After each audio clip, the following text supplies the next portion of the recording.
de 1974, más o menos hace 50 años, dos hombres armados asaltaron una tienda de licores en Edmond, Oklahoma. Dos personas recibieron un disparo.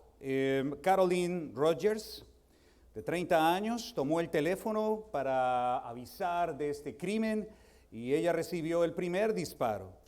Y una cliente que estaba en ese momento en la tienda, se llamaba Belinda Brown, también recibió un disparo en ese momento. No obstante, ella pudo sobrevivir al intento de asesinato. El crimen fue trágico, el crimen fue terrible y tras numerosas investigaciones, la policía determinó que este evento había tenido un vínculo con otro evento. Una serie de asesinatos que habían venido sucediendo ahí en Oklahoma y vincularon a un hombre de Harvey, Luisiana, a este crimen. Este hombre parece que se había movido, estaba con intenciones de moverse, la información no es muy clara, pensó en moverse hacia Edmond, Oklahoma, para tener un nuevo trabajo, pero parece que él absolutamente no estaba vinculado a tal evento. Lo cierto es que la policía viaja y captura a Glenn Simmons. Él fue arrestado en febrero de 1975, tenía en ese entonces 23 años. Él junto a otro hombre fue condenado a pena de muerte. Ahora, el problema de todo esto es que 4 testigos apoyaban la versión de Simmons, en la que él afirmaba que él nunca había estado en Edmond en ese día, que había estado en Harvey con su familia y había estado en una fiesta en una piscina. Además de su declaración, también había 4 testigos, como les menciono, que apoyaban la versión de Glenn Simmons. Después de 2 años de estar en la línea o en la cola para morir con la pena de muerte, pues su pena fue cambiada a cadena perpetua. Después de 48 años, Glenn Simmons fue exonerado de todo cargo en el año 2003. La justicia reconoció que se había equivocado y se convirtió este hombre en el hombre en todos los Estados Unidos en permanecer mucho más tiempo encarcelado de manera injusta. Salió más o menos a los 71 años, hace 2 años, ya hoy debe tener unos 73 años. La policía de Oklahoma reconoció $175,000 por sus daños. Pero hace tan solo 1 año, de acuerdo a lo que estuve leyendo, él recibió $7.15 millones por los daños que la ciudad de Oklahoma reconoció. Ahora, el problema es que ahora tiene 71 años y tiene que enfrentar un cáncer en el hígado en etapa número 4. Ahora, la pregunta que nos atañe para llegar a este punto es ¿cómo un hombre puede sufrir tanto? ¿Cómo puede ser un hombre inocente golpeado tan fuerte y de manera injusta? ¿Cómo compensar una vida completa en la cárcel por un crimen que no se cometió? ¿Por qué la justicia falló de esta manera? ¿Por qué la justicia cometió este error? ¿Por qué esto sucedió? Bueno, quizás la respuesta es más sencilla de lo que pueda parecer. Y es que ante un delito, ante una tragedia, ante una ofensa, alguien tiene que pagar. Alguien tiene que pagar por el crimen. Y a pesar de que todo apuntaba, de acuerdo a las investigaciones, que este era el culpable, pues definitivamente no lo era. Y seguramente usted como yo, cuando escucha la injusticia, el dolor, la tragedia, su corazón quizás como el mío da un grito de justicia, ¿no? Algo tiene que pasar, alguien tiene que responder por esto que está pasando. Si usted ve que alguien está oprimiendo a alguien, si usted ve que alguien está siendo injusto, si usted ve que un crimen ha sido cometido, si usted ve sangre o alguien que está siendo atropellado, probablemente usted diga esto está mal, alguien tiene que responder por esto. La verdad es que la búsqueda de los responsables siempre es necesaria para que haya justicia. Hoy quiero invitarles a que exploremos un caso que nos atañe a cada uno de nosotros, y es el juicio a un inocente. Les invito a que vayamos a Lucas, al capítulo número 23, y juntos estudiemos un poco cómo nuestro Señor Jesús tiene que pasar por algunos eventos que nos van a obligar, la verdad, a tomar una decisión. Y es lo que voy a invitarlos a ustedes antes de empezar la lectura. Quiero pedirles por favor que tomen muy en serio lo que vamos a hablar hoy día, porque la situación que nos expone el texto reclama de nosotros una respuesta. No indiferencia, sino una respuesta. Y dice la palabra de Dios aquí en el libro de Lucas, en el Evangelio de Lucas, en el capítulo número 23, en el versículo número 1, dice la palabra de Dios: levantándose entonces toda la muchedumbre de ellos, llevaron a Jesús a Pilato y comenzaron a acusarle diciendo: a este hemos hallado que pervierte la nación y que prohíbe dar tributo a César, diciendo que él mismo es el Cristo, un rey. Entonces Pilato le preguntó diciendo: ¿eres tú el rey de los judíos? Y respondiéndole él dijo: tú lo dices. Y Pilato dijo a los principales sacerdotes y a la gente: ningún delito hallo en este hombre. Pero ellos porfiaban diciendo: alborota al pueblo, enseñando por toda Judea, comenzando desde Galilea hasta aquí. Nuestro hermano Nelson estuvo predicando la semana pasada del encuentro que Jesús tiene con unos judíos, con el Sanedrín, que intentan delegar en Jesús una responsabilidad o un cargo para hacerlo culpable y poder condenarlo a muerte. Pero los judíos ya sabían que, bueno, si podemos llamar a eso un juicio, un encuentro irregular, porque lo que pasó allí fue un fraude total, un fiasco completo para tomar a Jesús de manera injusta y ponerlo en una posición supremamente peligrosa, en un riesgo. Ahora, los judíos sabían algo que probablemente nosotros no lo sabíamos, y es que ellos no tenían la autoridad por el pueblo romano, que en ese entonces gobernaba Judea, para ejecutar a Jesús. Entonces tienen que buscar 3 cargos, al menos, eso es lo que nos dice el texto, 3 cargos que puedan ser suficientemente fuertes para los romanos de manera que ellos lo puedan ejecutar. Esto nos lleva a pensar en algo. En la mente de los judíos no había otra opción para Jesús que morir. Sin embargo, la decisión final pues no estaba en sus manos. Tenía que ir al gobernador o al procurador romano. Estos son los cargos. Número 1, están ahí en el pasaje que acabamos de leer. Número 1, este hombre pervierte la nación. ¿Qué significa esto? Bueno, Jesús está siendo acusado de ser un rebelde, de ser un agitador social, alguien que podría causar una revuelta y mover a los romanos de la posición de privilegio que tenían gobernando Judea. Número 2, este hombre prohíbe dar tributo al César, lo que es un atentado directo al tesoro romano. Es decir, si el pueblo, si conseguía Jesús, entre comillas, de que el pueblo no pagara impuestos, pues podría liberarse de cierta manera de su yugo, del yugo de los romanos. No obstante, nosotros sabemos que esos cargos pues son completamente falsos. Jesús mismo, ustedes recordarán que dijo en algún momento: dar a Dios lo que es de Dios y... Así es, así que no hay responsabilidad allí. Número 3, este hombre, dicen los judíos, se hace llamar rey o el Cristo.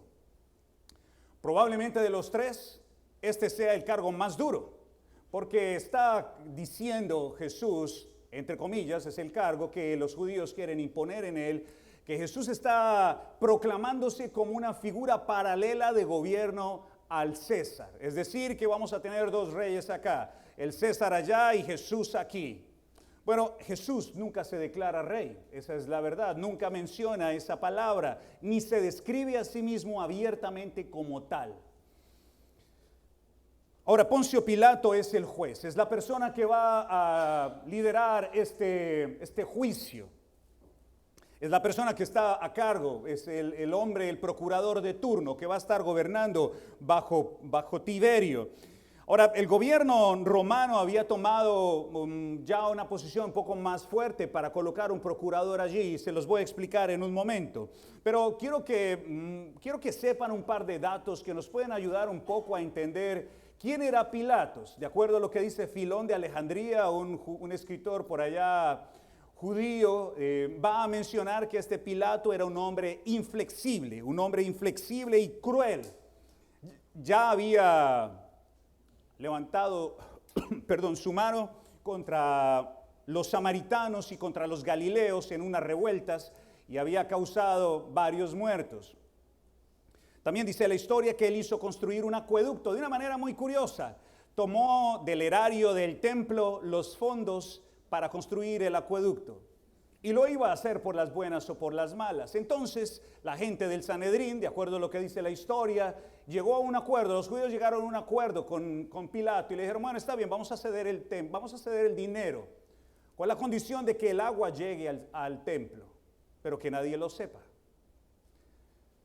Por supuesto, esto no podía ser. El dinero era para la adoración y para el mantenimiento del templo, pero cuando la gente se dio cuenta, pues hubo una gran revuelta.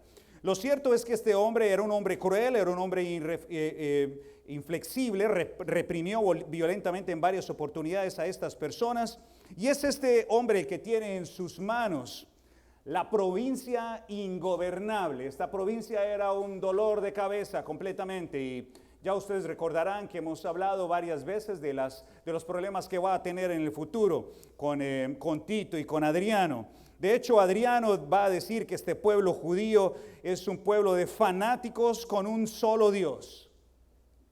Ahora, aquí viene el asunto. Esta turba de judíos escucha a Pilato diciendo, bueno, yo no encuentro ningún delito en Jesús. Y se levanta la turba y empieza a agitarse.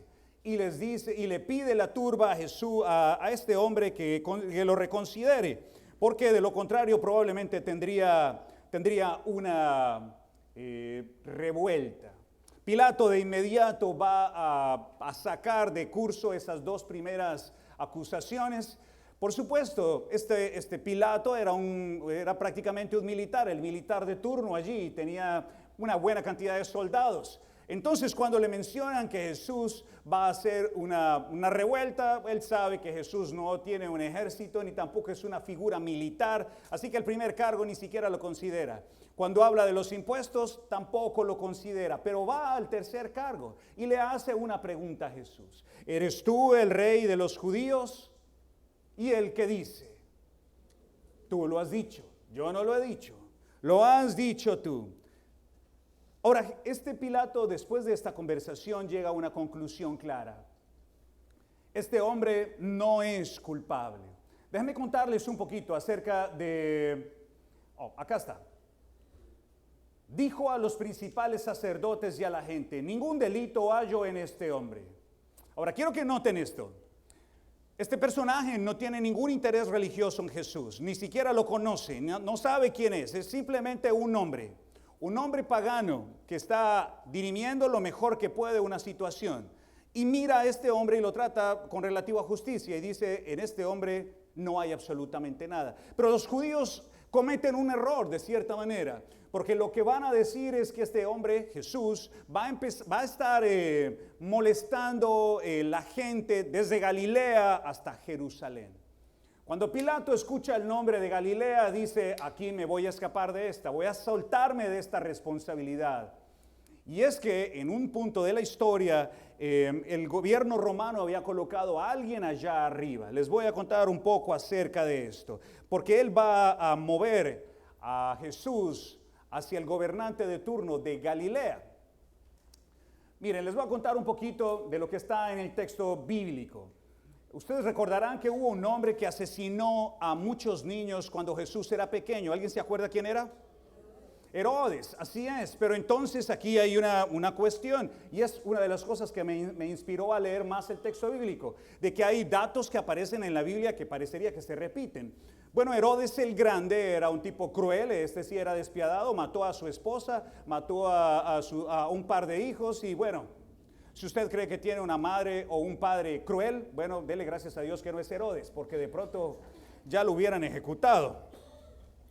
Bueno, Herodes tuvo varios hijos y repartió, a su muerte se repartió el gobierno entre sus hijos. Este era el gobierno de Herodes. Acá ustedes ven a Jerusalén, aquí hay un sector que se llama Judea, otro que se llama Galilea, otro que se llama Traconitis, por acá arriba, Decápolis. Pero cuando muere Herodes se divide todo este territorio. Si usted quiere saber más de esto, debe leer el capítulo número 3 de Lucas. En Lucas capítulo 3 dice cuáles son los hijos: Arquelao, Herodes Antipas y Felipe.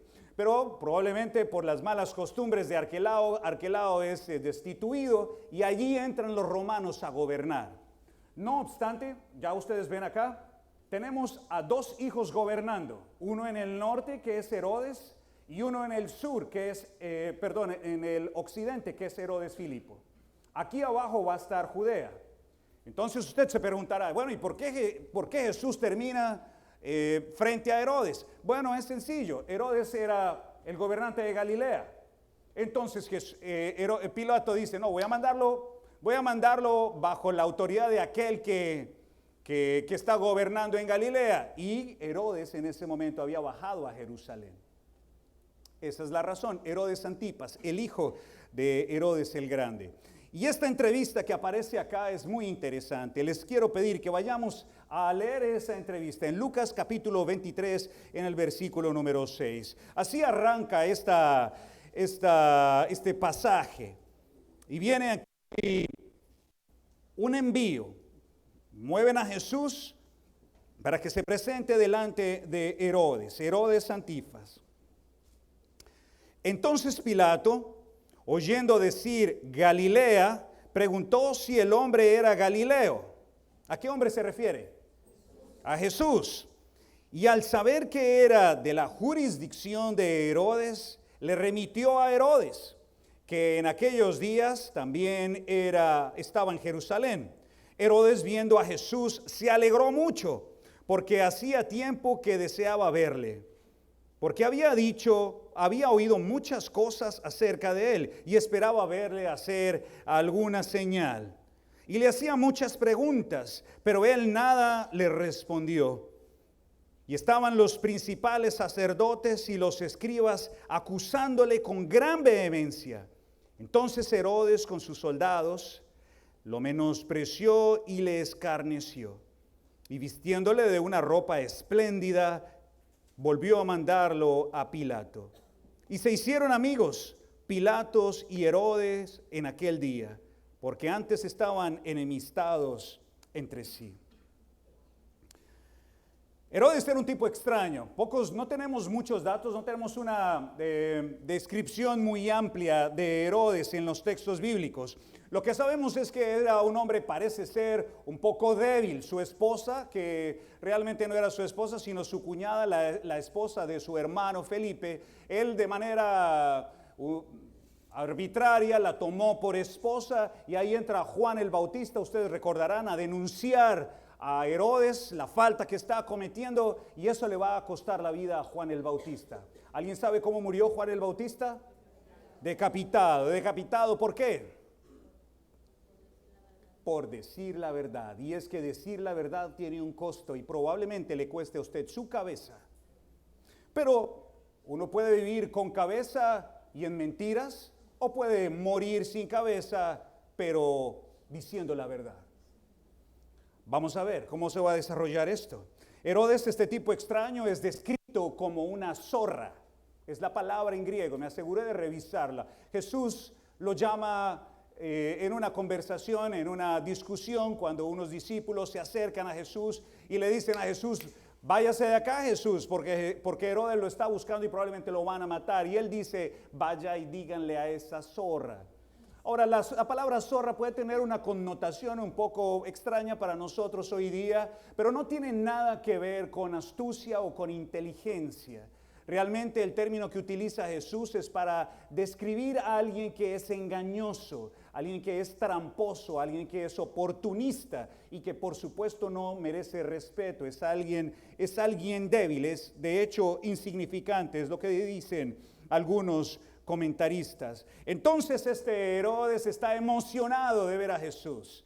Está emocionado porque de pronto era un poco místico y quería ver alguna diversión. Quiere ver un show de los que hace Jesús. Entonces empieza a hacerle muchas preguntas, dice el texto. ¿Cuántas respondió Jesús?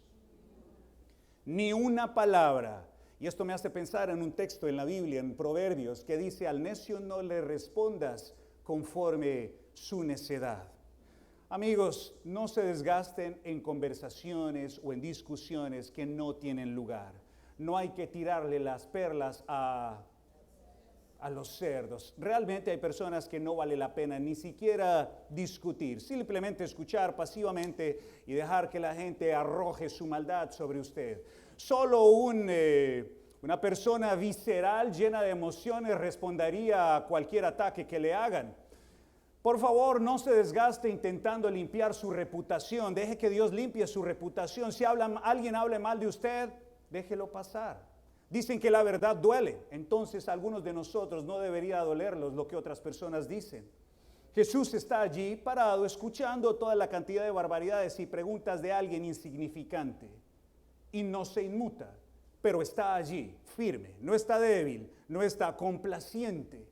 Allí está Jesús y hasta este hombre llega a una conclusión después de hacer algo. Herodes toma a sus soldados y le menosprecia y le escarnece. ¿Alguien sabe qué significa la palabra escarnecer? Burlarse. Es la palabra para burlarse de manera que usted pueda humillar a la otra persona. Y recordarán ustedes por allá en el Salmo capítulo 1 que el hombre justo, la mujer justa, no debe hacer amistad con los que se burlan de Dios. Ni siquiera hay que cultivar la amistad de los blasfemos. Es lo que dice el texto bíblico. Este hombre toma la decisión de burlarse de Jesús. Ese es su trabajo, lo que va a hacer con sus soldados. Se va a burlar de Jesús una y otra vez. Pero al final lo envía de vuelta. Ahora aquí hay algo que me llamó la atención, que me hizo reflexionar. Realmente varias veces tuve que pensar esto. Y es que, ¿qué podemos hacer con Jesús?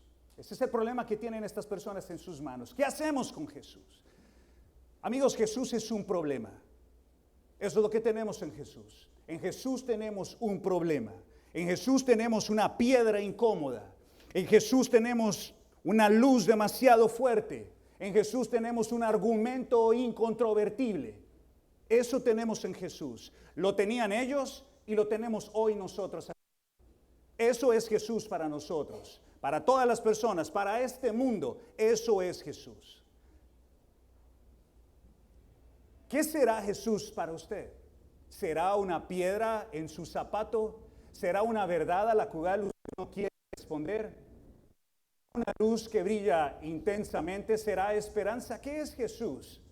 ¿Qué es Jesús para usted? Es algo que usted debe preguntarse. Y ahora, ¿qué va a hacer usted con Jesús?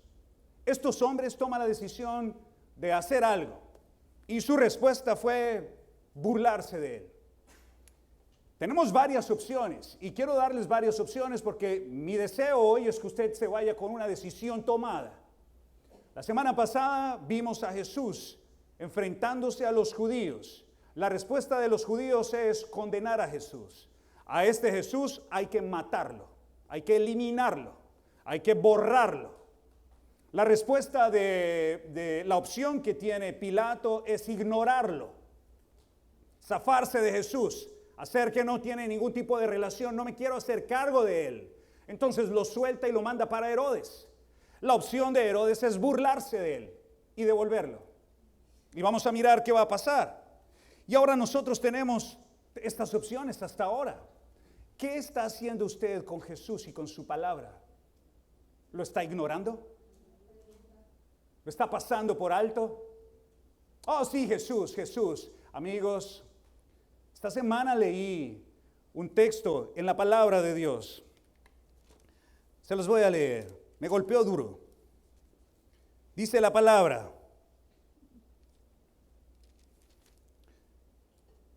este es el libro de Lamentaciones.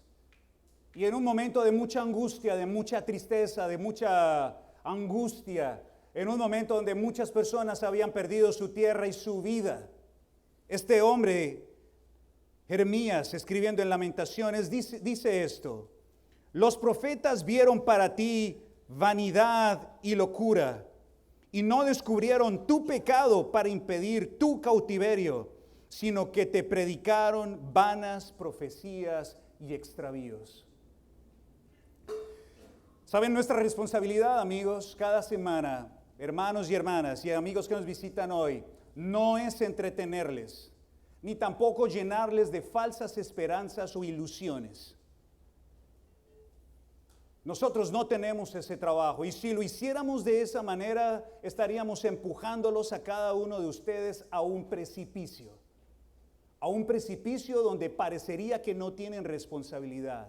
Este pueblo, el pueblo de Israel, se perdió porque tuvo hombres y mujeres que, pudiendo decir la verdad, callaron y le lavaron el oído, le lavaron el cerebro a estas personas, vendiendo humo. Y eso es lo que la gente quiere. Si usted quiere hoy escuchar la palabra de Dios, tiene que ajustarse el cinturón, porque probablemente lo que usted va a escuchar es una demanda divina por una respuesta. Y esa respuesta es la que nosotros tenemos que enfrentar hoy día. ¿Qué es Jesús y qué vamos a hacer con Jesús? ¿Qué va a hacer con Jesús usted hoy día, en esta mañana? ¿Lo va a rechazar o lo va a condenar como hicieron los judíos? ¿Va a mirar para otro lado como otro domingo más? Oh, gracias, linda la palabra, pero vamos a esperar hasta la otra semana. Ya satisfice mi necesidad de estar en la iglesia para que me vaya bien esta semana. Ya dejé 3 pesos ahí en la ofrenda para que Dios vea que yo doy. Amigos, ustedes están muy equivocados, porque Dios no está pensando en nada de eso, no está interesado en nada de nosotros, más que en salvar nuestra alma, más que en darnos esperanza. Pero usted tiene que tomar una decisión. Herodes se va a burlar de él, como algunos de ustedes podrían burlarse de Jesús. Poner la mejilla, qué estupidez. ¿Quién va a poner la mejilla hoy día? Serle fiel a su esposa, serle fiel a su esposo. ¿Para qué ir hasta el final en el matrimonio? Esas son puras ideas. El mundo ha cambiado y la Biblia tiene que actualizarse. Oh, te estás burlando de Jesús. Estás diciendo que Jesús no es la verdad y lo que está enseñando son mentiras. Amigos, tengan cuidado, porque quien tenemos al frente aquí en las Escrituras es al Hijo de Dios, que está extendiendo sus manos y nos está dando una oportunidad más, que quizás sea su última oportunidad. El Evangelio que hemos estudiado, mis hermanos y hermanas, por meses hasta hoy, todos los domingos, casi todos los domingos hemos visto el Evangelio. El Evangelio, no les hemos predicado cuentos extraños, ni de brujas, ni aventuras, les hemos hablado de las Escrituras. Y ese Evangelio, esa buena noticia, reclama una respuesta de nosotros. Reclama una respuesta de nosotros. La palabra de Dios te pide una respuesta. Y te voy a pedir que hoy tomes una decisión. Una decisión. Eso es lo que yo quiero pedirte hoy. Que tomes una decisión, que pienses cómo vas a responderle a Dios por lo que estás escuchando. Pero todavía no. Hoy debemos discutir cómo Jesús debe tomar una posición protagónica en tu vida. Si quieres ignorarlo, está bien, o sea, no está mal. Pero ten la gallardía y el valor para decir: no quiero saber de Jesús. No me interesan sus palabras. Si quieres burlarte de sus enseñanzas, bien puedes hacerlo. Está bien, es una de las opciones que tenemos. Es lo que ellos también hicieron. Pero si quieres escucharlo, sé honesto y díselo. Y ten la fuerza, el carácter, la gallardía para pararte y decirte a ti mismo: voy a seguir a Jesús hasta el final, cuésteme lo que me cueste. Lo que tome de mí lo voy a hacer por seguir a Jesús. Pero decídanlo hoy de una vez por todas. Ya basta del compromiso a medias, ya basta de voy a ver si de pronto, si me deja el sueño, si el trabajo me lo permite, si las condiciones, si siento por allá algo que me toque y pueda avanzar. Amigos, esto es para hombres de verdad, para mujeres de verdad. Jesús no le está hablando a niños de pecho, le está hablando a adultos. La clase para niños es en el otro lado, no es acá. Esta es la clase para personas que ya saben distinguir entre lo bueno y lo malo. Y yo espero, hermanos y hermanas, que como ellos tomaron una decisión, nosotros podamos hoy tomar una decisión. ¿Saben por qué? Porque Jesús no va a ir hacia atrás, no va a dar marcha atrás, ni en lo que va a hacer, ni tampoco en su vida, en sus palabras, en su propósito. ¿Saben qué es curioso? Burlas no encuentra nada.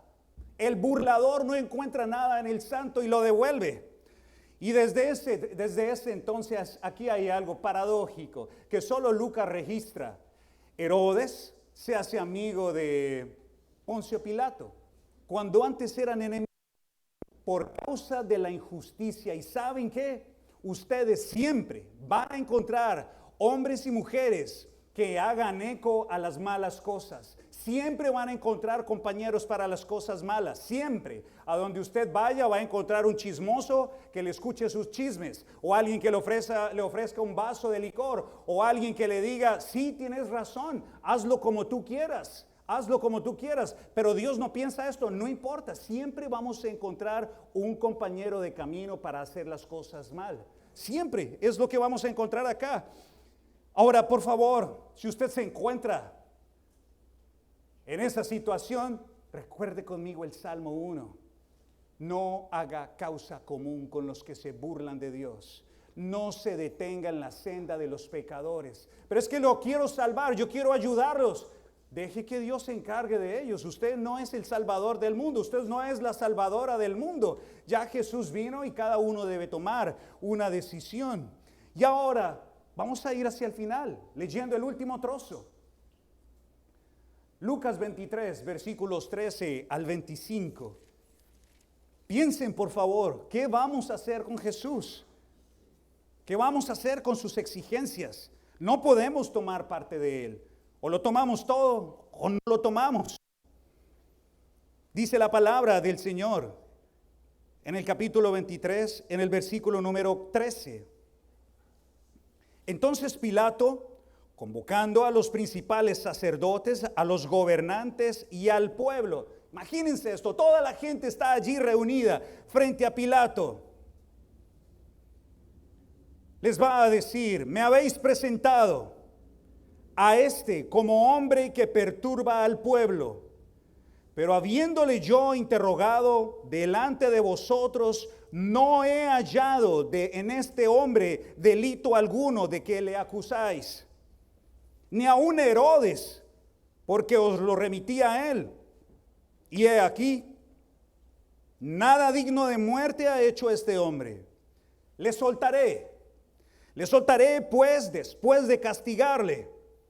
Y tenía la necesidad de soltarles uno en cada fiesta. Mas toda la multitud dio voces a una, diciendo, fuera con ese y suéltanos a Barrabás. Este había sido echado en la cárcel por sedición en la ciudad y por un homicidio. Les habló otra vez Pilato, queriendo soltar a Jesús. Pero ellos volvieron a dar voces gritando, crucifícale, crucifícale. Él entonces por tercera vez, pero pues qué mal ha hecho este. Ningún delito de muerte he hallado en él. Lo castigaré, pues, y le soltaré. Mas ellos instaban a grandes voces, pidiendo que fuese crucificado. Y las voces de ellos y de los principales sacerdotes prevalecieron. Entonces Pilato sentenció que se hiciese lo que ellos pedían. Y le soltó a aquel que había sido echado en la cárcel por sedición y homicidio, a quien habían pedido, y entregó a Jesús a la voluntad de ellos. 3 veces, amigos, 3 veces. 4 veces si contamos la del primer segmento. 4 veces este hombre informa sobre la inocencia de Jesús. Noten que Jesús no significa nada para Pilato. Nunca lo ha escuchado, nunca lo ha escuchado predicar. Nunca vio a Jesús limpiando al leproso, ni sanando al enfermo. Nunca lo vio. Tampoco lo vio caminando sobre el agua. No escuchó sus enseñanzas sobre el Sermón del Monte. Nunca le enseñó acerca de darle al César lo que es del César. Nunca lo había escuchado. Nunca vio de frente a Jesús. Su juicio, de cierta manera, es medianamente objetivo. Y su juicio es este. Este hombre es inocente. No tiene culpa alguna. Tenemos que liberarlo. Pero ¿saben qué? El pueblo sí había visto a Jesús. El pueblo se había alimentado de Jesús nuestro Señor. Había recibido pan, ¿se acuerdan? Había recibido pescado, había recibido bendición, había sanado enfermos, había sanado sordos, había levantado muertos, había caminado con ellos. Miles de personas habían recibido las bendiciones de Jesús. Y yo estoy seguro que usted y yo hemos recibido algo de Jesucristo nuestro Señor. Todos nosotros hemos escuchado una palabra, una voz de aliento, un milagro, un cariño, un consuelo. Todos nosotros lo hemos visto. Para nosotros Jesús significa mucho más de lo que significó para Pilato. Nosotros hemos visto a Jesús caminar entre nosotros. Hemos visto su bondad y su misericordia. Pero su petición es una sola. Después de presentarlo al pueblo, después de hablar con el pueblo, se da algo paradójico, amigos, algo increíble. Un pagano que es politeísta, que es este romano, un pagano politeísta que no cree en Jesús, lo está defendiendo. Y el grupo de creyentes en Dios, los escogidos de Dios, lo están condenando. Y está el pagano luchando por defender al santo. Y el creyente, el escogido por Dios, está intentando condenarlo. Y esto me hace pensar en nosotros. Es posible, y ojalá que esto no pase, ¿será posible que para los paganos Jesús tenga más valor que para nosotros como cristianos? ¿Será que nosotros que hemos visto la mano de Dios en nuestra vida, ¿tiene Jesús un valor un poco más bajo?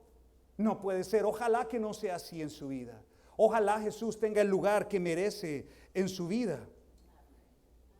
Este hombre va a enfrentar una decisión muy difícil, porque la petición del pueblo es esta: crucificar a Jesús. El pueblo no quiere la muerte de Jesús. El pueblo quiere destruir a Jesús. Eso es lo que quiere este pueblo. Jesús hubiera podido morir asesinado. Jesús hubiera podido morir apedreado como un falso profeta. Los judíos, recuerden, por allá en Juan 8, habían intentado asesinar a una mujer. Le iban a tirar piedras, ¿se acuerdan? Eso es lo que le correspondería a un falso profeta, alguien que es hereje. Pero ellos no hacen eso. Ellos quieren llevar a Jesús al punto más bajo. Quieren exponerlo a la burla pública, quieren destruir su credibilidad, quieren hacer de él la cosa más baja, de tal manera que su honor, sus enseñanzas, su palabra quede tirada por el piso y sea rápidamente olvidado. Por eso están buscando la crucifixión, exponerlo a la burla pública, exponerlo como un ejemplo, ponerlo de tal manera que cuando alguien lo vea diga: jamás quiero que me asocien con ese tipo que crucificaron, porque es una vergüenza morir crucificado. Entonces llegar a ser discípulo de un crucificado sería lo más vergonzoso. Tener un amigo crucificado, tener un hijo crucificado, lo convertiría a usted en un paria, en la persona menos valiosa, menos inteligente y más baja que hay. ¿Usted está relacionado con el crucificado? ¿Con el criminal? Eso es lo que somos aquellos que somos cristianos. Estamos relacionados con el hombre más bajo. Eso es lo que nos muestra este texto. Estas personas no quieren dejar nada de Jesús. Una vergüenza inmensa para su familia, para sus discípulos. Y como lo leemos, Pilato accede. Es cierto, Pilato cedió, no podemos negarlo. Pilato cedió ante la presión. La verdad, probablemente con un interés político. No quiere tener más problemas con los judíos. No quiere tener una revuelta allí en su pueblo. Entonces lo que hace es ceder. Y cede. Y cuando cede, de acuerdo a otros evangelios, por la fiesta de la Pascua había alguien que podía ser intercambiado por él. Entonces, ¿quién va a salir? Barrabás. ¿Quién era Barrabás? Dice la palabra que era un asesino. Un asesino, un hombre deshonesto, un hombre que ya está condenado, es un criminal. Él debe tomar ese lugar. Es la muerte que le correspondería a Barrabás. Pero sin embargo, ese hombre que ya está culpable y que va para la cruz, es cambiado. Entonces ahora el santo va a ir a la cruz y el culpable va a ir y va a quedar libre. Luego, aquí en este punto, debo volver a preguntarle lo mismo. ¿Qué vas a hacer ahora con Jesús? ¿Qué vas a hacer ahora con lo que has escuchado de Jesús? ¿Lo vas a escuchar? ¿Vas a esperar a que tengas otra vez tiempo para volver a escuchar de su palabra? ¿Qué vas a hacer? ¿Lo vas a condenar? ¿Te vas a burlar de él? ¿Lo vas a ignorar como lo hizo Pilato? ¿Vas a pedir que lo crucifiquen? Yo entiendo que a veces la palabra de Dios puede ser muy dura, puede ser muy brillante para nuestros ojos.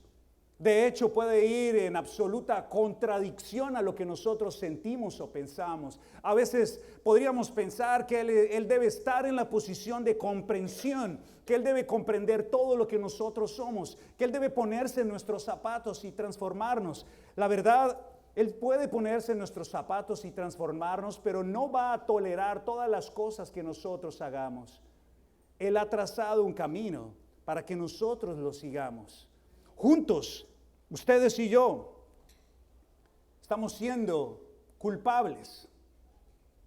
Somos culpables. Hemos tomado decisiones. No somos inocentes. Dice la palabra de Dios que no hay nadie entre nosotros que tenga las manos limpias. De hecho, todos nosotros esta semana hemos hecho algo que merezca la condenación. Nadie es santo acá, es lo que dice el texto. Y hay alguien que está dispuesto a pagar el precio que tú deberías pagar. Como Jesús. Piensen en esto un momento. Como Jesús, el Hijo de Dios, que tiene miríadas de ángeles dispuestos a servirlo, en lugar de ordenar que baje fuego del cielo, ordenar que toda esta gente sea destruida, se aguanta. Se queda callado y espera y escucha. ¿Por qué tanto sufrimiento? ¿Por qué Jesús soporta tanto? ¿Por qué se aguanta todo esto? ¿Por qué se aguanta los escupitajos? ¿Por qué se aguanta las burlas? ¿Por qué se aguanta los azotes? ¿Por qué? ¿Por qué hace eso? No tiene que hacerlo, tiene el poder para borrarlo todo. ¿Pero por qué lo hace? Quizás la respuesta la podamos mirar 700 años antes de Cristo. Y quiero culminar nuestro mensaje con el libro de Isaías, en el capítulo número 53.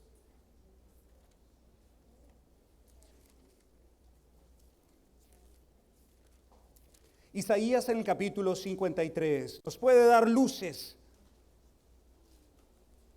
de lo que Dios tiene para usted y para mí, y la razón de todo esto.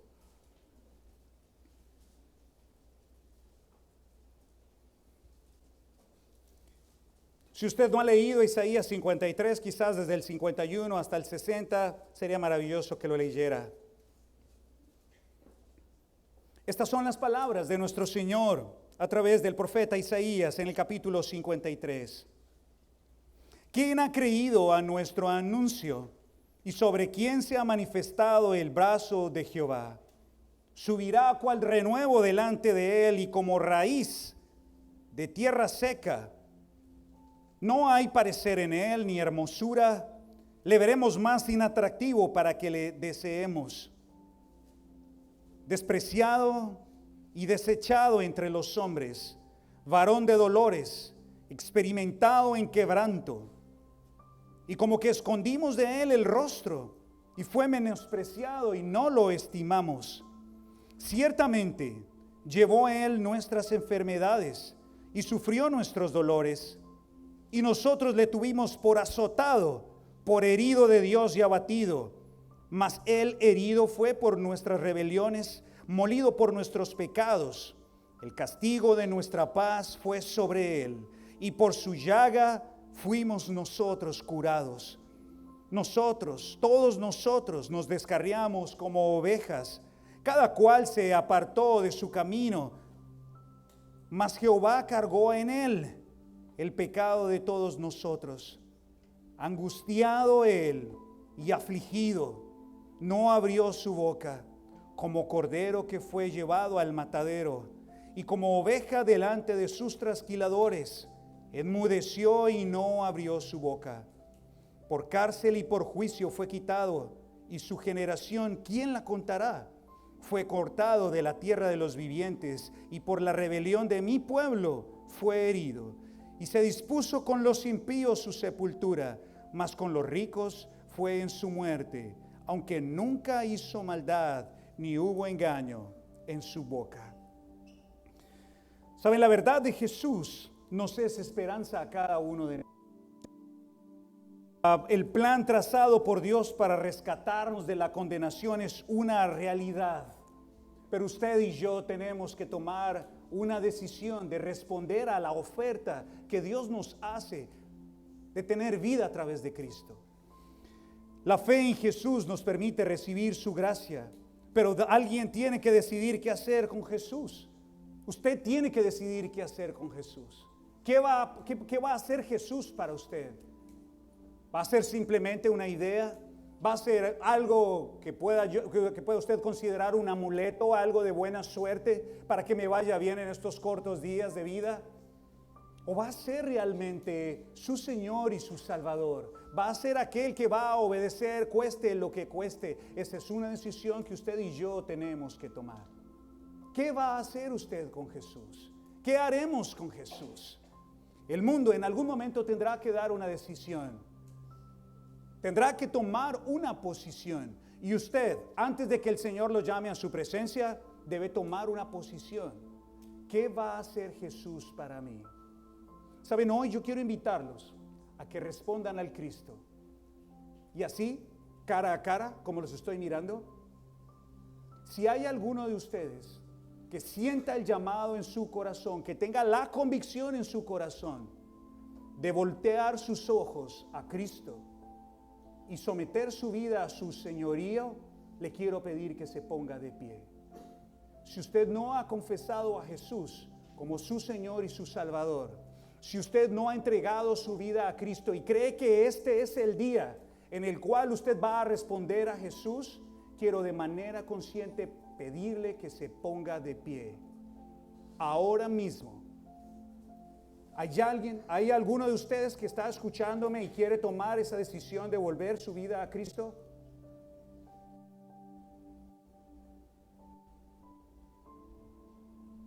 ¿No hay nadie? Entonces hay dos opciones, amigos. Todos ya se pusieron en paz con Dios. O algunos de ustedes, si mueren hoy, irán al infierno, lejos de la presencia de Dios. No hay que ser tan terrorista, amigos. La palabra me obliga a mí a no impulsarlos al precipicio y engañarlos con mentiras. O estamos con Dios o estamos lejos de Dios. O juntamos con Él o desparramamos. No hay puntos medios con Cristo. Y es mejor que lo sepan ahora para que tomen en serio lo que el Señor nos está diciendo. Jesús, la muerte de Jesús no fue la entretención del pueblo romano. Fue el plan divino de Dios 700 años antes, exponerse a sí mismo, venir a esta tierra solo, a ser rechazado, a ser humillado, a ser escupido, vituperado, menospreciado, a aguantar azotes y terminar siendo juzgado por personas a las que Él vino a salvar y no dar marcha atrás por salvarnos a cada uno de nosotros. Eso es muy serio. Eso es un crimen. El hombre al principio, el señor Simmons, no cometió ningún error, no cometió ningún crimen y fue condenado. Afortunadamente la justicia le alcanzó y puede vivir algunos años en libertad. Pero a diferencia de él, nosotros delante de Dios somos todos condenados. Y el único que nos va a librar de la condenación es Jesucristo nuestro Señor. Así que yo le quiero invitar nuevamente a que si usted es llamado por Dios a seguir sus pasos, póngase de pie ahora mismo.